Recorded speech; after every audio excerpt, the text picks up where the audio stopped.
we know that Saruman imprisoned Gandalf at one point, and we know that Saruman always kind of lusted after powerful artifacts like the Palantir and things like that. And he knew, as we said before, he knew that Gandalf had a ring of power because he found out that was one of the reasons he got a bit more pissy at Gandalf. He was like, felt annoyed that he had been overlooked, and he was like, I should have got that ring. Why did he give it to Gandalf? So the question is, why didn't he take that ring when he knew that Gandalf had it and he was his prisoner? This is Narya, is it? Narya, the ring of... Narya, yeah. Don't be trying to get out of it now and telling me that you know the name of the ring, because that's nothing to do with the question. Well, it would make a big difference now if it was Vilya or if it was Nenya. Oh, Jesus, yeah. I don't... Did Saruman... I actually don't know. I don't know that one. All right. That's a good idea. He should have taken the ring. It doesn't make any sense. Well, what powers did the rings of power have? Because the ring was invisible. And Saruman couldn't see the ring, and therefore he was like... That's a good point. That's a good point. The ring was invisible to anyone who wasn't a ring bearer, and so Saruman wouldn't have been able to see it on his finger. But I'd say it was still physically there. It was just kind of, it had some like special stealth thing going on. And, sure, Smeagol couldn't even see Frodo, and he managed to get the ring off. Yeah, exactly. He could have just like felt around Gandalf's fingers and be like, there it is now. What are you doing? But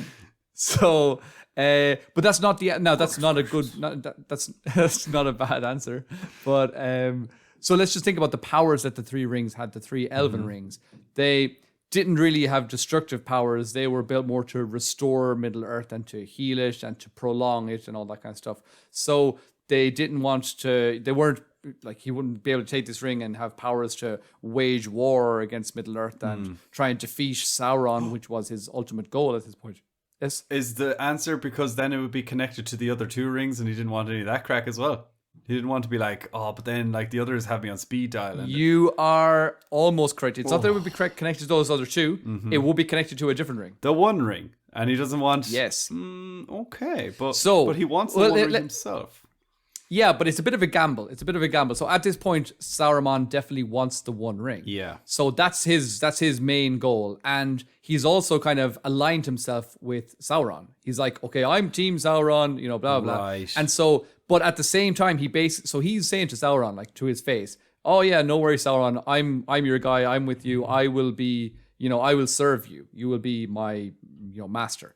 But all the time he was he was thinking, I'm going to try and find the One Ring before you.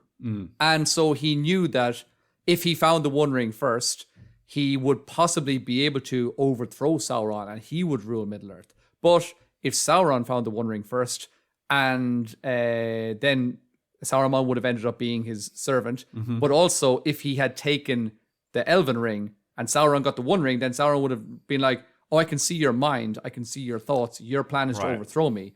And so... that would have been a huge gamble. And then also, as I said, the power of these elven rings wasn't really enough to really help Saruman in his ultimate goal anyway. So it kind of just wouldn't have been worth it. Would you not think, though, that the will of Saruman would have been so great that he could prevent Sauron from looking into his mind? Like, I know it takes him a long time to first use the Palantir, but isn't that one of the things with the Palantirs? Probably not if Sauron got his hands on the One Ring.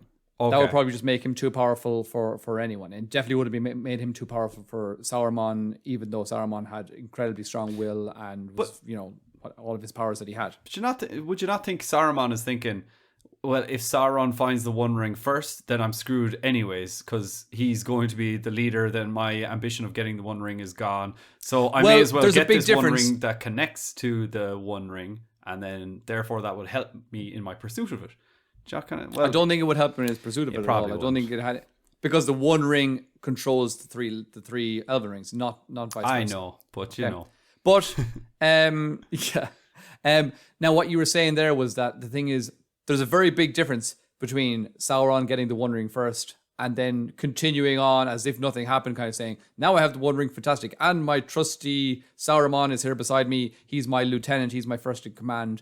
He's still below me, but he's, whatever. If he got the One Ring and was like, oh, this guy's trying to betray me, he wouldn't have taken that lightly. He would be like, well, you're dead. 1,000 years of torture and misery for you, please, and then death.